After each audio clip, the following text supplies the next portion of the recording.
자, 이번 시간에는 그 6.25 전쟁에서의 스탈린과 마오에 대해서 얘기를 하겠습니다. 참 그 6.25 전쟁이라는 이 명칭을 쓸 때마다 좀 곤혹스럽죠. 전쟁이 시작된 날을 가지고 전쟁의 명칭을 정하는 예는 내가 알고 있는 한 6.25 전쟁뿐입니다.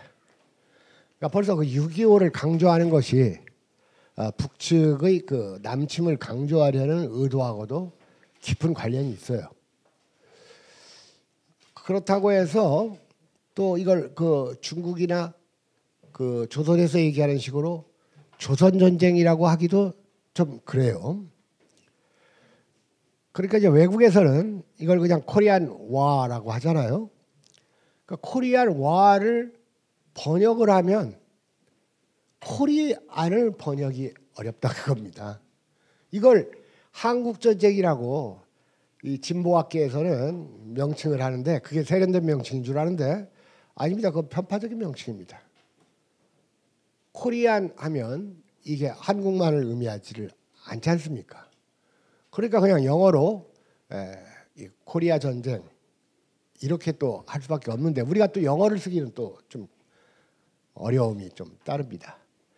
그리고 한국 전쟁 이 6.25 전쟁을 6.25 전쟁하고 한국 전쟁을 구별을 하는 시각도 필요해요. 6.25 전쟁은 1950년 6월 25일 전면화되어 가지고 53년 7월 27일에 이 정전협정을 맺기까지의 3년간을 얘기한다면 이 코리아 전쟁은 그 이전부터 있었던 이 남과 북의 그 남과 북에서 있었던 그 여러 가지 사건들을 또 포함시킬 수가 있다 그겁니다. 그러니까 이렇게 됨으로써 한국 전쟁, 코리아 전쟁의 기원이 또 문제가 되기도 했다는 것 정도는 여러분들이 좀 알고 있을 겁니다.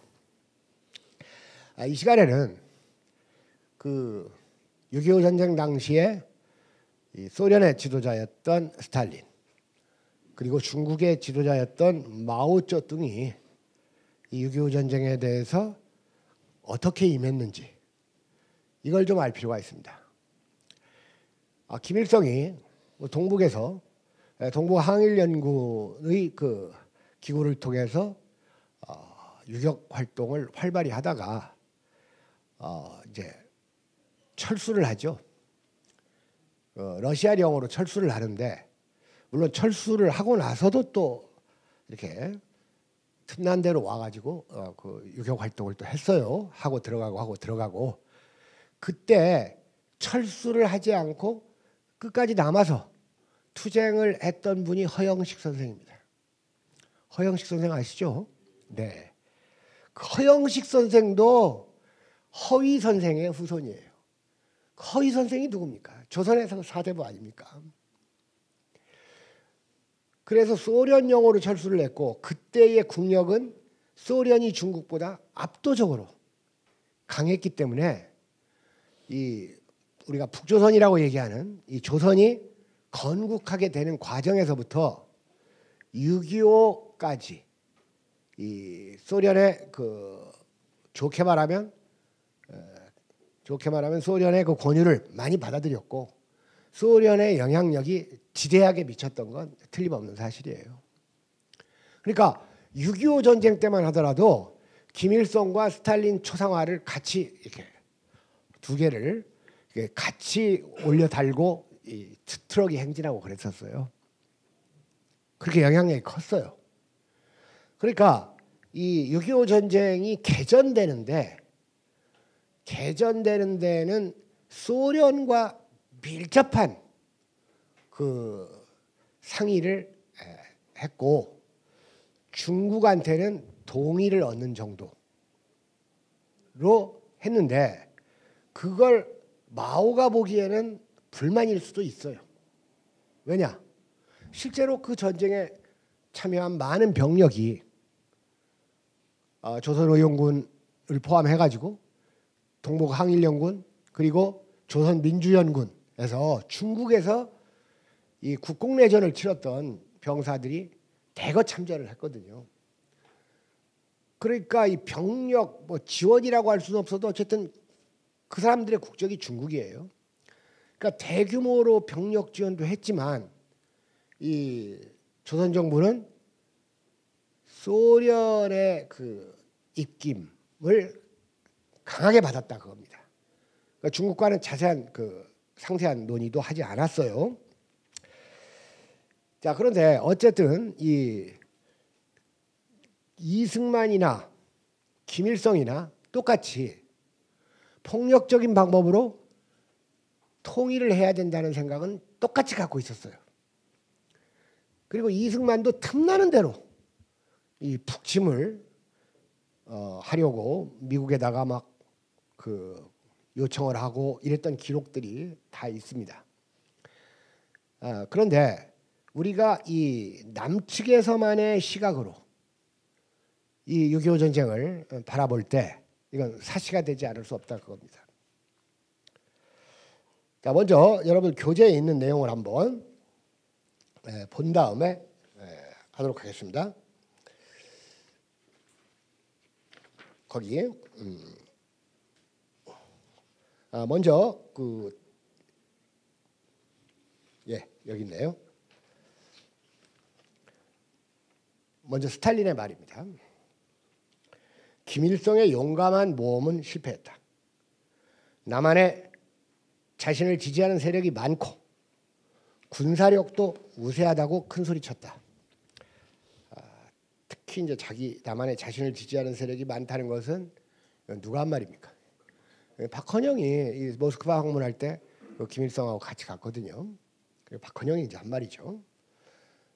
나는 그의 말만 믿고 남침에 동의했다. 미군의 상륙작전으로 현재 위기에 처해 있다. 그러니까 이 시점이 언제인지 알겠죠?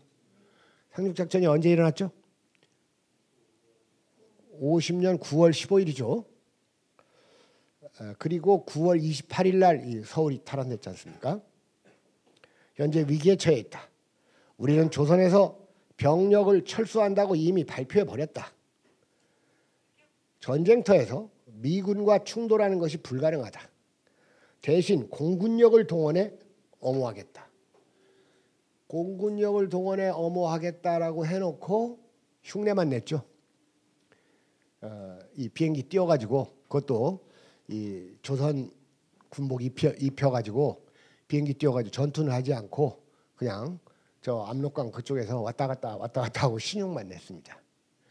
그러니까 지금 이것은 그 김일성한테도 속인 거고 마오한테도 속인 거예요. 스탈린이. 자, 그런데 이 마오는 6.25에 대해서 어떻게 얘기하는가를 봅시다. 많은 동지들이 출병을 반대한다. 우리가 잊어서는 안 될 일이 있다. 항일전쟁과 해방전쟁을 치르는 동안 조선 인민과 당의 동지들은 우리의 혁명을 위해 피를 흘렸다. 조선은 수백 수천 가지 이유를 들이대도 바뀔 수 없는 혈맹이다. 미국은 우리보다 대포가 많다. 그러나 역사는 대포로 쓰는 것이 아니다. 저들이 원자탄을 쓰면 우리는 수류탄으로 맞서자. 우리가 모른 채 하면 일본이 중국을 침략했던 길로 미국이 들어온다. 자, 이 출전은 그 중국인 이야기, 김명호 선생의 중국인 이야기에서 따온 겁니다. 그래서 제가 출전을 제시하는 이유는 아무래도 이 남쪽에서 나온 책이고 김명호 선생이 북을 또 어떻게 생각하는지는 몰라도 감춰져 있었던 동북항일연군 이야기 그리고 조중 관계사를 대중적으로 알리는데 상당한 공헌을 하신 분입니다. 이 중국인 이야기라는 책이. 이것도 5권짜리예요. 아주 흥미진진합니다. 책이. 아주 재미난 책이에요. 자, 여러분들 노무현 대통령이 이제 그 죽기 직전에 2008년에 그러니까 노무현 대통령이 2009년에 갔죠. 2008년에 14선언을 맞이해가지고 서울로 올라와서 14선언 기념식을 한 적이 있어요. 그때 노무현은 말하기를 6.25는 남침이었고 한국전쟁은 내전이었다. 이런 말을 합니다. 자, 이 말은 6.25와 한국전쟁을 분리해서 하는 말이라고 봐요. 6.25는 남침이었고, 그러니까 6월 25일 시점에 천안에 온 것은 북이었고 한국전쟁은 내전이었다는 말은 이것은 내가 보기에 노무현이 뭐 6.25에 대한 좀 비교적 정확한 인식을 갖고 있었다고 봐요. 내전이었다는 말은 이건 조금 확대 해석하면 중국 국공내전의 연장선으로 한국전쟁이 벌어졌다는 시각일 수가 있어요. 그리고 그런 시각은 상당한 설득력을 갖습니다. 그러니까 이 노무현이 말한 이 한국전쟁 내전론은 진보학계에서 취하고 있는 유력한 관점인데 상당 기간 오랫동안 그 진보학계에서는 남침이 아니고 북침을 주장해왔죠. 그리고 아직도 이런 주장을 펴는 사람이 있어요. 제가 방송에서 이 6월 25일 당시의 시점에서 천안에 온 것은 북이라는 말을 하니까 어떤 우리 회원분 하나가 우리 자주인 학회를 탈퇴했습니다. 문자 보내고 북침인데 왜 남침이라고 하세요? 나 탈퇴합니다. 스님이에요, 스님. 그 스님들이 굉장히 과격해요. 그런데 이게 이제 왜 정확하게 밝혀지냐면 90년대 초반에 이 소련하고 수교가 되지 않습니까? 한국하고. 그때 이제 그 많은 자료들이 한국으로 오거든요. 그런 데서 이제 많이 밝혀지고 있어서 6월 25일 시점에서의 그 38선이 터진 것은 북의 대거 공격이었다는 것은 이건 이제 움직일 수 없는 사실입니다. 자, 그런데 여러분들이야 이제 그렇지 않겠지만 많은 사람들은 특히 조선일보, 이 조중동에서는 남침 이걸 그냥 죄악시한다 그겁니다. 그렇죠? 아마 이 방송을 듣는 사람들 중에서도 비슷한 그리고 요즘 우리가 그 방송에서 억울하게 재판을 받고 있는 이재명 지사 얘기를 많이 하는데 이재명 지사 지지자들의 그 역사에 대한 알문 너무 소박하고 단순해요. 그러니까 전혀 이런 쪽을 보려고를 안 해요. 자, 그런데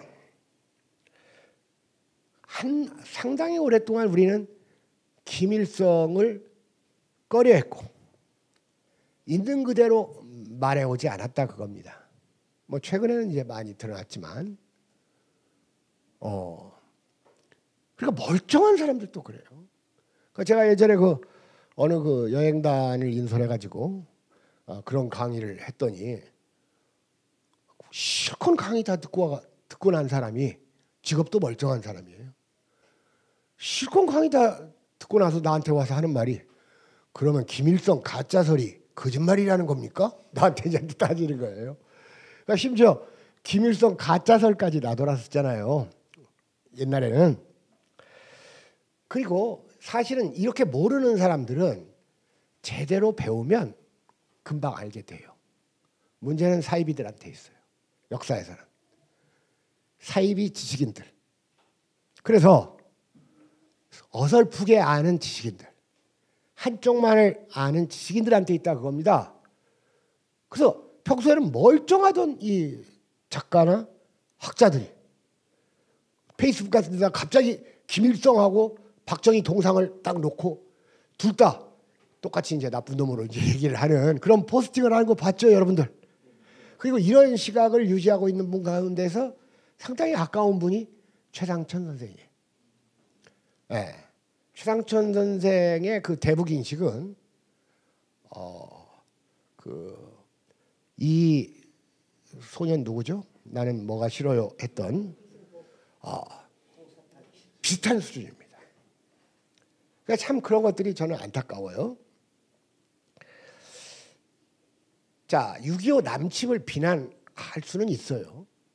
그리고 분명히 이 6.25를 전면전화시킨 것은 실책입니다. 실패했으니까.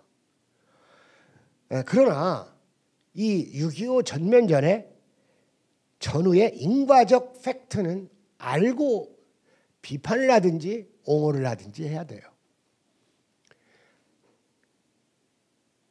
둘 다 아까도 얘기했지만 김일성이건 이승만이건 폭력 통일의 야망을 가지고 있었다는 점에서는 똑같았습니다. 그리고 이승만은 38선에서 무수한 도발을 감행했습니다. 그러니까 90%, 그러니까 38선에서 생긴 그 남북 간의 그 군사적 충돌의 90%를 남측이 했다라는 설이 있고 70%를 남측이 했다는 설이 있어요. 그리고 이승만이 이 남쪽에서 자행한 대규모의 좌익 학살극 이런 것도 전쟁의 계시로 보는 그것이야말로 전쟁이 시작된 거 아니냐라고 보는 시각을 이 브루스 커밍스가 한국 전쟁을 기원해서 이제 설파를 한 거예요. 대규모의 학살을 했지 않습니까? 이승만이. 그 대표적인 이승만의 좌익 학살이 뭐죠? 보도연맹이라는 거 들어봤죠? 보도연맹. 이게 이름이 이게 보호 지도연맹이에요. 보호 지도연맹이니까 첫 글자씩 따면 보지연맹이라고 해야 되는데 어감이 좀 특이하잖아요. 그러니까 그냥 이렇게 따르는 법은 없잖아요. 보호 지도연맹이면 보지연맹이지. 그러니까 이 보도연맹이라고 했는데 뭐 보도연맹을 비롯해서 수많은 이 좌익의 학살 이걸 전쟁의 시작으로 보는 관점도 얼마든지 있을 수 있어요. 그러면 남침이냐 북침이냐는 이건 무의미해지는 거예요. 그렇죠? 혹시 뭐 이런 거 국가보안법에 좀 위배되는 이러한 강의 내용으로 알고 있습니다. 이 강의를 보시는 분은 신고하셔도 좋습니다. 자, 그러나 그러니까 이승만이 수많은 이 사람들을 학살한 것은 좌익이라서 학살한 게 아니에요. 왜 반공이 아니라는 이유로 학살을 했다는 데서 더 무서운 점이 있는 거예요. 그러니까 이 중도적 입장을 취하는 사람들은 살기 위해서 올라갈 수밖에 없는 거예요. 그러니까 그 대표적인 분이 누굽니까? 그 독립운동을 했던 김원봉 선생 같은 분 아닙니까? 자, 그러면서도 이승만은 큰 소리는 또 엄청 쳤잖아요. 그래가지고 그 당시 국방장관 하던 누구? 신성모. 그래가지고 뭐 점심은 평양에서 먹고 저녁은 신의주에서 먹는다 막 이런 큰 소리 치고. 여러분들 전쟁은 이럴 때 나는 겁니다. 약자가 허세에 큰 소리만을 칠 때 이건 전쟁 내겠다는 거나 진배 없어요. 북에서는 그렇게 치밀하게 준비를 해오고 있었는데 그런 큰 소리를 쳤다 그겁니다. 자, 1949년 4월에 중국의 홍군. 원래 중국 군대의 명칭은 홍군이에요. 원래 명칭은 홍군인데 이제 1937년에 2차 국공합작이 이루어지지 않습니까? 2차 국공합작이 이루어지고 이 홍군이 국민당군에 편제되잖아요. 그러면서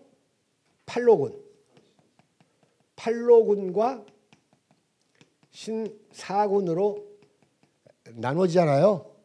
그래서 이 화북지방, 그러니까 중국은 강남이 있고 강북이 아니라 중국은 화북이라고 해요. 화북. 그러니까 중화할 때 이 화북. 글씨가 빨간 글씨가 안 나오네. 그러니까 이렇게 개편이 됐다가 1947년에 인민해방군으로 정식 명칭이 바뀝니다. 이게 이제 1947년이에요. 그러니까 이 당시는 홍군이죠. 1949년이니까 인민해방군이죠. 명칭이. 이 마오의 인민해방군이 이 장제스의 국민당군을 남으로 밀어냅니다. 동북에서 승전을 거두고 남으로 밀어내요. 그리고 제남에서의 전투에서 승기를 잡습니다. 그러면서 양자강 도강을 목전에 두었을 때 이게 중국 국공내전의 클라이막스입니다. 인민해방군. 그런데 막 양자강을 건너려고 했을 때 뜻밖에도 스탈린이 제동을 걸어와요. 건너지 마라. 사실 말입니다. 이런 것도 참 안 알려져 있었던 일들이에요. 요즘 그 진보주의자들 보면 무슨 막 소련을 대단한 무슨 사회주의 국가로 우대하잖아요. 이런 것들이 이런 역사가 감춰져 있었기 때문에 그래요. 그 당시에 국공내전 당시에 소련은 미국 그리고 국민당군 그리고 인민해방군 3자 사이에서 교묘한 줄타기를 하고 있습니다. 그러니까 여러분들 양다리의 명수가 러시아예요. 양다리 전문가들이 소련에 아주 수두룩합니다. 그러니까 걔들은 유럽도 아니고 아시아도 아니잖아요. 그러니까 옛날에는 걔들이 그 일본처럼 타라 입구를 하려고 했던 애들이에요. 아시아를 벗어나고 유럽으로. 근데 요즘 푸틴은 분명히 탈구입합니다. 요즘. 왜? 아시아가 또 세지니까 그러는 거예요. 그러니까 우리가 합쳐서 유라시아라고 그러는데 뭐 아유시아라고 이제 이름을 바꿔가지고 아시아를 먼저 해야 되는데 어쨌든 지금 여러분들 그 유라시아라는 그 책이 두꺼운 책 3권짜리 있어요. 그거 한번 그 구입해서 읽어보세요. 유라시아. 지금 이 아시아 쪽이 어떻게 변하고 있는가 그냥 실감나게 나와 있습니다. 상당히 책이 두껍고 뭐 재미없는 부분도 있지만 자 그런데 아무튼 교묘하게 그 줄다리 길라면서 미국 편을 들고 있었다 그겁니다. 왜? 스탈린은 미국의 그 원자탄에 잔뜩 겁을 먹었었어요. 그러면서 미국이 양자강을 경계선으로 해가지고 중국을 분단시키려는 의도가 있었거든요. 거기에 스탈린이 그 맞장구를 쳐줬어요. 호응을 해줬다 그겁니다. 그러니까 걔들이 말하는 무슨 뭐 사회주의 혁명이라는 건 다 이빨리는 소리들이에요. 레닌까지는 몰라도 스탈린부터는 그건 사회주의자라고 하기도 어려워요. 왜? 사회주의자이긴 하지만 그것보다도 더 제국주의적 기질이 더 승했기 때문에 그러는 겁니다. 그러니까 이제 소련에서 그런 연락이 오니까 이 마오가 스탈린 이놈이 양자강을 조선의 38선인 줄 아는구나. 자, 이런 말을 합니다. 양자강을 조선의 38선인 줄 아는. 그러니까 이 마오는 이 순발력도 아주 금방 이 정세를 간파해 버렸잖아요. 그러니까 스탈린에 대해서 정확히 알고 있었다는 얘기예요. 벌써 이런 말을 할 정도면. 그래 놓고 나서 이 스탈린의 말에는 아랑곳하지도 않고 파죽지세로 이 양자강을 도강하죠. 그래가지고 4월 23일에 국민당 정부의 수도가 어디였습니까? 난징 남경 아닙니까? 남경을 함락시키고 한 달쯤 있다가 5월 27일에 상하이를 함락시키고 49년 10월 1일에 이 천안문 광장에서 중국인민이 일어섰다 하면서 이 중화인민공화국을 선포하지 않습니까? 자, 이런 게 이제 국共내전의 그 전말이에요. 그러니까 그 과정에서 그 항일 전쟁은 물론이고 국共내전의 과정에서 조선 남녀 청년들의 이 참전과 그 성과가 대단히 컸습니다. 그리고 특히 조선의 지원이 없었더라면 국共내전은 장담 못했어요. 왜? 동북에서의 승기가 결정적이었는데 동북전쟁에서 이 조선 측의 대중국 원조라고 할 수가 있을 정도의 이 전폭적인 물질적 지원과 그다음에 인적 지원을 같이 했고 꼭 동북전투뿐만이 아니라 이러한 제남전투, 상하이, 그 남경, 심지어는 저 아래에 있는 해남도 전투에서까지도 조선인의 활약이 아주 두드러집니다. 조선이 우수한 사람들 아닙니까? 그리고 또 그런 걸 할 정도면 우수한 사람들이 가는 거고. 자, 그러니까周恩来, 주울레 같은 사람이 중국 오성 홍기의 별들에는 조선인의 피가 배어 있다. 이런 말을 하는 겁니다. 그러니까 이 중국혁명을 결정적으로 신중국 창업을 결정적으로 이 조선이 도왔다 그겁니다. 그러니까 조선의 지원이 없었더라면 신중국 창업은 지연되었거나 실패했다라고까지 말할 수가 있어요. 그러니까 심지어 그 전에 항일전에서 반일 소탕전, 태양산 반일 소탕전에서 그 조선오윤군의 활약도 또 따로 기억되죠. 그 당시 있었던 윤세주, 진광아 이런 분들의 그 희생으로 그때 태양산에 가 있었던 그 펑더와이나 덩샤오핑 같은 사람들이 뭐 목숨을 부지할 수 있었다 이렇게 이제 약간 과장적인 발언이지만 이런 말들을 하기도 합니다. 그러니까 도올 선생 같은 분은 중국 가서 자기가 이제 그런 말을 했다. 중국인들에게. 응? 너희 조선인 없었으면 펑더와이건 등소평이건 개혁도 없었어. 뭐 이런 말을 했다고는 하는데 뭐 녹취록 같은 게 있는 건 아니니까 어쨌든 이렇게 도왔어요. 따라서 그 중국의 국共내전에 참여했던 이 병사들 거의 뭐 10개 사단 정도, 9개 사단 정도 되죠. 이런 사람들은 중국 국共내전의 연장선상으로 조국 통일전쟁을 수행했던 거예요. 그러니까 6.25는 통일전쟁이었다 이 말 해가지고 그 국가보안법으로 걸린 사람 있죠. 누구죠? 강정구. 그랬다가 이제 그 사람 수사하려고 하니까 그 수사 못하게 법무부 장관이었던 그 천정배가 그 지휘권을 행사해가지고 그 검찰총장이 뭐 사표를 내고 그랬던 일이 있어요. 그러나 어쨌든 6.25는 북에서도 통일하려고 했고 남에서도 처음에는 밀렸지만 인천 상륙작전으로 전세를 뒤집어가지고 막 압록강까지 밀어붙이려고 했잖아요. 그러니까 남에서도 통일하려고 했어요.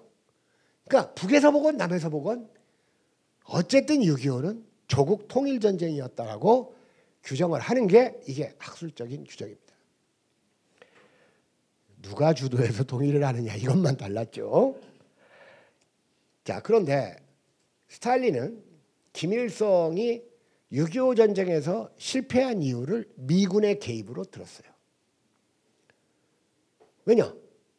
쥐가 미군이 개입할 것 같으니까 개입하니까 겁먹어가지고 딱 이 몸을 움츠렸거든요. 그러니까 그 전에 여러분들 그 6.25가 터지니까 안전보장이사회 유엔 안전보장이사회가 이제 개최되지 않습니까? 그러면서 소련이 거부권을 행사하면 그 유엔군 파견을 못하는 상황이었잖아요. 그런데 소련이 어떻게 했어요? 어떻게 했습니까? 불참했잖아요. 그러니까 그 의도가 뭐였느냐? 그 당시 그 그로미코가 소련 외상이었었어요. 그런데 안전보장이사회가 열리기 전날 이 스탈린으로부터 전화를 받습니다.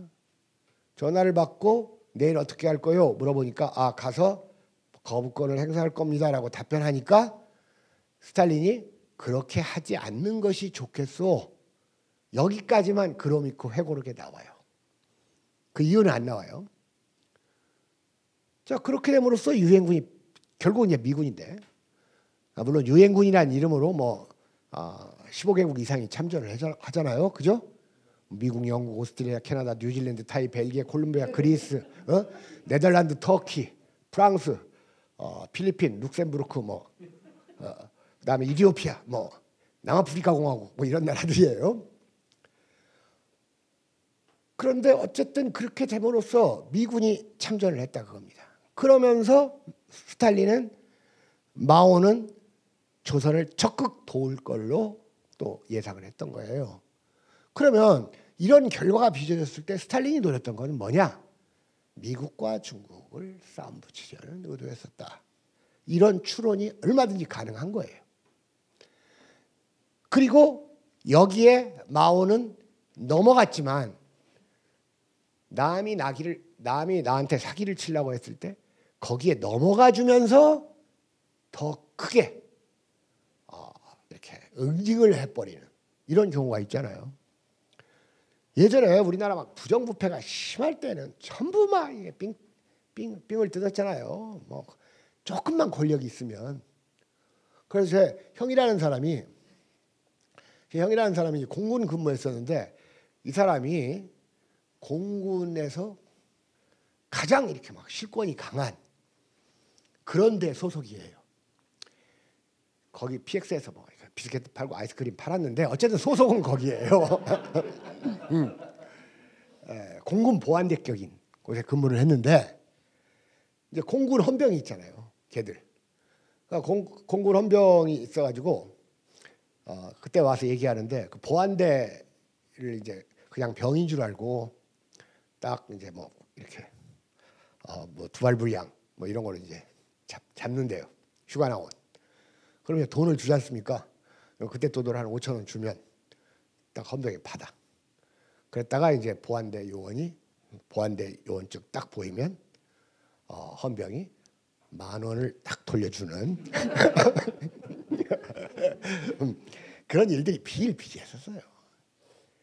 옛날 그 교통순경들 여기 부추 신고 다니잖아요. 그래 돈 그냥 부추에다 쏟아 넣어가지고 집에 와가지고 부추 벗으면 막 이렇게 나오고 그러던 때가 있었습니다. 그냥 옛날에 내가 아주 젊어서인데 애들하고 저 성산대교 근방을 가다가 잡혔어요. 속도 위반으로. 그때는 이런 것도 없고 그냥 막 불쑥 나와가지고 하잖아요. 그랬더니 계속 그냥 내가 면허증을 줬더니 차가 좋은데요. 어쩐데 좋은 차도 아니었는데 자꾸 안 가고 그래. 그래서 내가 여보시오. 내가 당신이 원하는 게 뭔 줄을 아는데 새끼들이 있고 그런데 내가 어떻게 당신한테 돈을 주겠느냐. 그러니까 끊어라 그랬더니 무슨 일 하시는 분인 줄은 모르겠지만 그냥 가시죠 하면서 끊지 않았던 적이 있어요. 그냥 그런 부정부패가 참 많았는데 이렇게 상대가 이렇게 사기를 쳐올 때 더 크게 응징하는 수법을 저는 마오가 구사를 했다고 봐요. 가끔 유튜브 댓글에 김갑수는 중국을 너무 좋아한다 이런 말이 많이 달리는데 친중파라고. 저는 친중파라는 말은 틀린 말은 아닌 것 같아요. 그리고 우리 민족이 제대로 살아나려면 중국을 이용해야 돼요. 그러니까 용중파라고 보면 됩니다. 용중파. 여러분 지금 이 사드 보복이 계속되고 있어요. 지금도. 사드로 인해서 한국 경제가 얼마나 어려워졌는지를 지금 대중들에게 안 알리고 있어요. 그나마 이 사드 때문에 한국 경제가 거덜날 것을 반도체가 만회를 좀 한 거예요. 그러니까 최근에도 그 미국에 있는 어떤 음대 오케스트라 이 중국 방문하는데 거기 한국인 3명 껴있다고 안 받았잖아요. 여러분들 중국 관광객이 얼마나 많이 왔었는 줄 아십니까? 이 중국 사람들은 대륙에 사니까 크루즈 관광을 좋아해요. 크루즈 관광. 그러면 저기 동중국 바다에서 대거 크루즈 타고 살짝 와가지고 하루 쉬었다 가기에 제일 좋은 자리가 한국이다 그겁니다. 어마어마하게 왔었어요. 지금 다 10분의 1도 안 와요 지금. 그리고 중국인들이 한국의 이 대중문화를 좋아하지 않습니까? 좋아해요 실제로. 그리고 한국의 원래 대중문화는 수준이 다 낮지만 그래도 한국 대중문화가 다른 나라보다는 높아요 수준이. 그러니까 한국 드라마나 뭐 이런 거 그렇게 좋아해가지고 그렇게 그 중국에 기회가 많았었는데 사드 때문에 지금 다 놓치고 있는 겁니다. 막 비자 심사 까다로워지고. 자, 그런데 어쨌든 우리는 중국을 이용하지 않으면 우리 민족에는 희망이 없습니다. 여러분들 지금 교역량이 무슨 뭐 유럽, 일본, 미국 이건 지금 중국하고 베트남 교역량 합치면 비교가 안 돼요. 그런데도 지금 참 이 미국에 묶여 있는 이 상황이 참 답답하죠. 아주 짜증날 정도로 신경질 날 정도로 이 문재인 정부가 대미 굴종적이잖아요. 자, 그런데 지금 여기서 보세요. 스탈린은 미군의 개입 때문에 실패했다 라고 봤는데 마오는 그렇게 안 봤잖아요. 왜 그렇게 안 봤냐면 마오는 미군이 개입할 것을 알고 있었어요. 알고 아까 읽은 글에 나오죠. 알고 있었어요. 알고 있었고 마오는 이 북측의 전략 실패로 파악을 합니다.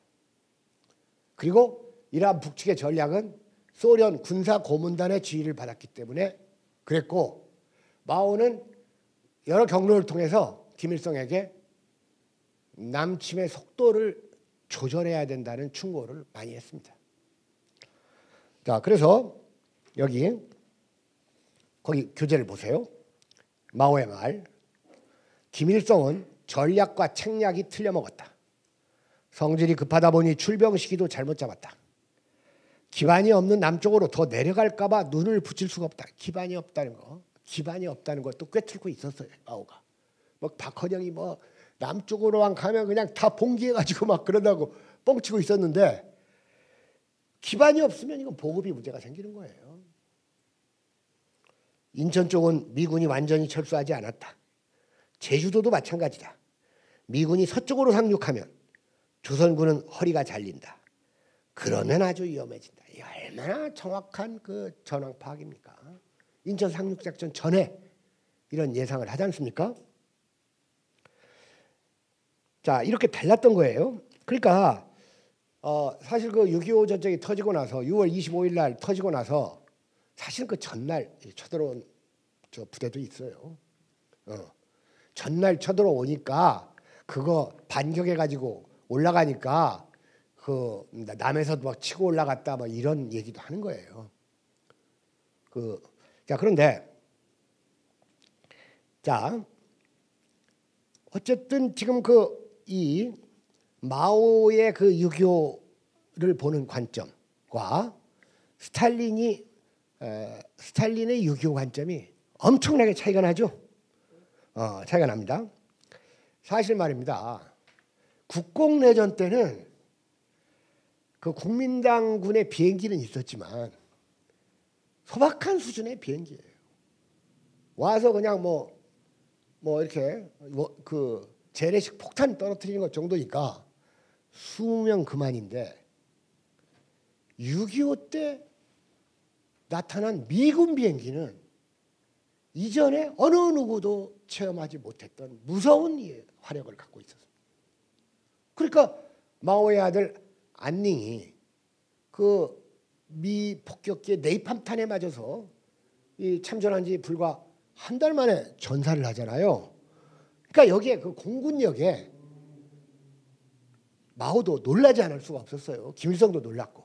왜냐하면 육군은 남쪽에 가 있는데 미군 비행기는 막 이미 북쪽으로 와가지고 그 중국군의 그 지휘본부를 폭격해가지고 그 펑더와이 최고 사령관의 통역비서관을 죽일 정도니까, 그러니까 사실은 이 공군력은 공군력으로만 제어할 수가 있습니다. 여러분, 군사력은 옛날에는 육군이 제일 중요했죠. 제국주의 시대가 열리면서 해군이 더 중요해졌어요, 한때. 그러다가 이 6.25 전쟁부터 공군력이 중요해진 겁니다. 그러니까 이러한 공군력 지원을 스탈린이 약속했던 거예요. 그러니까 마오는 뭐 믿었는지 안 믿었는지 몰라도 소련이 공군력만 지원해주면 이 통일이, 즉 남측 정복이 가능하다고 봤던 거예요. 그런데 그 약속을 소련이 어겼다, 그겁니다. 지금 북측의 입장에서 보는 거예요. 그러니까 남측의 입장에서 또 보는 사람들은 마오가 나쁜 놈이고 소련이 좋은 놈이구나, 이렇게 또 생각할 수가 있겠죠. 그럴 거 아닙니까? 이 최상천 교수 같은 분은. 예, 그럴 거 아니겠습니까? 근데 어쨌든 지금 이 전쟁 얘기는 북측이 주도했던 6.25 전쟁이니까 북측 입장에서 지금 하는 겁니다. 그러니까 이때도 스탈린이 마오의 뒤통수를 쳤던 거예요. 여러분들, 우리가 시안사변 알죠? 이러면 우리가 2차 마신사 때 시안에 갔다 왔는데, 시안사변 때 그 장학량이 그 장제스를 체포하지 않습니까? 거기 화청지에 가면 그 기정관이 있어요. 시안사변 기정관. 거기 가보면. 근데 그 체포했을 때 즉각 그 스탈린이 중국에 이 지령을 내리잖아요. 빨리 풀어주라고, 장제스를. 그러니까 이 소련은 믿을 수가 없어요. 한쪽으로는 이 홍군 지원하면서 또 한쪽으로는 그렇게 결정적일 때 미국이나 또 국민당 편을 들기도 하고 이런다가, 물론 이제 중소 우호 협정 같은 게 있었어요. 그 당시에 국민당군하고 소련과 사이에. 그리고 또 45년 이후에는 그 얄타 회담이라는 것도 있었지 않습니까? 그러니까 그런 거에 스탈린이 또 구애받지 않을 수는 없었는데, 어쨌든 김명호 교수의 이 중국인 이야기에는 쉬었다가 공격을 해야 된다. 자, 6.25가 6월 25일 터지고 6월 28일 날 서울이 함락되잖아요. 얼마나 급히 도망쳤냐면 이승만 정부가 한국은행 지하에 있는 돈도 그대로 두고 도망을 쳤어요. 그러면서도 김구 암살범 안두희는 가서 풀어줬습니다. 예. 그리고 이제 그 서대문 연구소에 수감돼 있었던 독립운동가들이 이제 많이 이승만 정부에 반대하다가 투옥됐거든요. 그래서 그 서대문 연구소에 수감돼 있던 애국 인사들을 인민군이 와가지고 다 풀어줬던 거예요. 그러니까 제 집안의 어른 한 분도 서대문 연구소에 이 장덕수 암살범으로 몰려가지고 서대문 연구소에 들어가 있다가 북이 와서 꺼내준 거예요. 그렇다고 해서 이분이 뭐 북을 아주 좋아하는 분은 아니지만 어쨌든 그런 사람들 입장에서 남과 북을 볼 때 느낌이 어떠하겠는가는, 그리고 그런 사람들이 이승만을 어떻게 생각할까는 우리가 충분히 짐작할 수가 있죠. 자, 그러니까 그 서울을 함락시키고 일주일이나 시간을 끕니다. 그러니까 이제 이런 데는 여러 가지 좀 이유가 있을 거예요. 왜냐하면 이렇게 3개 부대가 서울에 와서 합치기로 했는데 그 1개 이상의 부대는 거의 못 오고, 그다음에 한 부대는 또 늦게 오고 뭐 이런 일이 있었지만, 어쨌든 그 소련 군사 고문단이 또 어떻게 지시를 받기 위해서 시간을 끌었는지, 그건 어쨌든 그 서울을 함락시키고 나서 일주일 시간을 끈 것은 이 조선 전쟁의, 한국 전쟁의 미스테리 가운데 하나입니다. 확실히 밝혀지지 않고 있어요. 자, 여러분들, 이 소련이 이제 붕괴했죠. 소련이 붕괴한 것은 누구 때문입니까? 뭐 고르바초프부터 그 페레스트로이카라는 것을 해가지고 그 준비도 안 돼놓고 문호를 열었지만 그 옐친 있죠, 옐친. 옐친 같은 사람들이 전형적으로 얼치기 자유주의자예요. 게다가 술주정꾼이고 아무 때나 술 먹잖아요. 그러니까 그냥 그 이미지에 의해서 지도자를 만드는 것이 얼마나 위험한가. 옐친이 무슨 탱크 하나 막아가지고 그거 가지고 무슨 탱크 위에 올라가가지고 연설을 했던가? 그거 하나 가지고 그냥 갑자기 지도자가 됐잖아요. 그러니까 소련이 어쨌든 붕괴한 것은 그 준비되지 않은 그 개혁 개방 그리고 얼치기 자유주의자 옐친. 지금 푸틴은 러시아 입장에서 잘하고 있다고 봐야 돼요. 어쩔 수 없이 그렇게 볼 수밖에 없습니다. 자, 그런데 소련이 붕괴하니까 이 한국의 진보주의자들은 사회주의가 패배했다. 실망감을 감추지 못했죠. 자, 그러나 제가 보기에 소련은 사회주의 국가이기에 앞서 제국주의 국가입니다. 그리고 실제로 우리 민족에게 지대한 피해를 입혔어요. 그렇죠? 자, 여러분들 러일 전쟁 때 일본하고 전쟁하는 척하면서 미국과 밀당해가지고 일본한테 져줌으로써 일본의 조선 독식을 허용하는 그 아관 파천 같은 거 알죠? 아관 파천 같은 것도 러시아 공사관으로 피난 가가지고 그때부터 완전히 조선 뜯어먹기 시작한 것이 러시아예요. 본격적으로. 그 다음에 여러분들 저 1920년대 그 연해주에 있었던 이 초선인 30만 명을 저 중앙아시아 그 얼어붙은 땅에다가 팽개쳤고 그 화물 열차에 실어가지고 이동하는 중에 또 얼마나 많이 죽었습니까? 그 우즈베키스탄, 카자흐스탄 이쪽에. 그 다음에 1920년대 초반에 그 자유시 참변이란 거 있죠.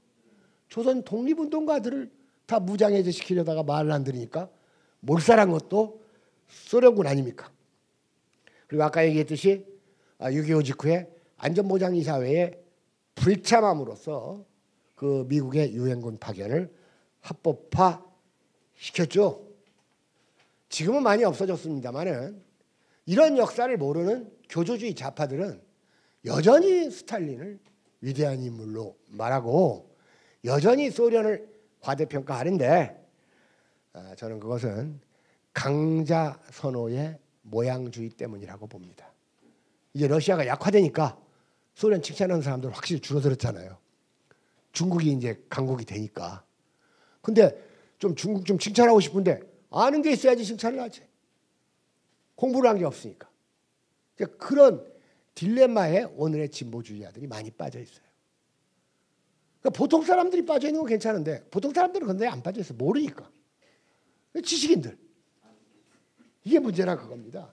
그래서 제가 심지어 저는 그 왜 소련이 그 안전보장이사회에서 거부권을 행사하지 않았는가? 이게 제 어려서부터의 의문점이었었어요. 누구한테 물어봐도 몰라. 소련이 왜 불참했는지. 그래서 그걸 알아내려고 하다가 모르겠어서 한번 제가 페이스북에 질문을 던져본 적이 있어요. 질문을 던져본 적이 있는데 이건 그 답변이 다 그 불참한 것을 스탈린이 잘했다는 식으로 그런 게 진영 논리예요. 특히 뭐 민중당 무슨 무슨 학교장 이런 사람이 뭐 미국이 중공을 정식 국가로 인정하지 않았기 때문에 그거에 항의하는 뜻으로 불참했다. 항의하는 뜻으로 불참한 게 뭐야? 항의하는 뜻으로 거부권을 행사해야지. 도대체 말이 안 되는 논리를 가지고 소련을 그렇게 우대하는 평가를 해요. 그런 사람들 지금도 있어요. 스탈린. 참 도대체 저는 그게 모양주의 때문이라고. 왜냐하면 옛날에 소련이 강했었잖아요. 그때는 막 소련. 그러다가 지금은 이제 러시아가 뭐 중국보다 훨씬 뭐 약한 건 사실 아닙니까? 그러니까 이제 말도 안 해요. 그러니까 여러분 이번 조국 사태에서 지식인이라는 사람들이 펼치는 그 논리가 얼마나 부실하고 그랬는가. 이런 걸 우리가 확인을 할 수가 있었지 않습니까? 자, 이럼에도 불구하고 이 마오는 철저히 이용합니다, 소련을. 그래서 1949년 10월 1일에 이제 신중국이 창업되고 바로 마오가 했던 일이 소련 방문이에요. 10월 1일 날 창업됐는데 그 다음에 1월 달에 소련을 방문합니다. 뭐 스탈린이 특별히 환영하지도 않는데 막 가겠다고 하니까 스탈린도 이제 어쩔 수 없이 그러니까 이제 6.25 전입니다. 어쩔 수 없이 오라고는 했어요. 기차를 타고 갔는데 역에 내리니까 이 스탈린이 안 나와 있는 거예요. 그러니까 이제 마오가 이제 표정이 좀 굳어졌죠. 굳어지고 나서 마오가 요구한 것은 중소 우호 협정이에요. 왜? 국력이 약하고 그때는. 그 다음에 미군의 원자탄 공격을 받으면 대책이 없으니까 이 소련하고 이제 동맹을 맺으려고 갔는데 스탈린이 그걸 안 하려고 해요. 안 하려고 이리 핑계대고 저리 핑계대고 그러니까 마오가 소련에서 개깁니다. 중국으로 안 돌아가고 여기 지방에 가가지고 호텔방 하나 얻어놓고 개겨요. 그러면서 기자들 불러놓고 내가 할 수 있는 일은 밥 먹고 똥 싸는 일밖에 없다 하면서 막 개겨요. 여러분들 2달 열흘을 개깁니다. 국가 원수가 남해가 방문해가지고 2달 열흘 동안 개기면서 스탈린 살살 자존심 건들고 하니까 어쩔 수 없이 스탈린이 중소 우호 협정을 체결하니까 무려 2월 17일 날 돌아와요.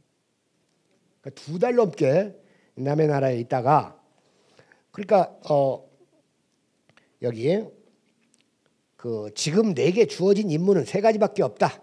밥 먹고 잠자고 똥 오줌 내보내는 일이다. 하면서 그냥 막 왕파단 하고 주먹을 치십니다. 그 왕파단이 뭔지 알죠? 중국에서 가장 이렇게 신뢰받는 욕입니다.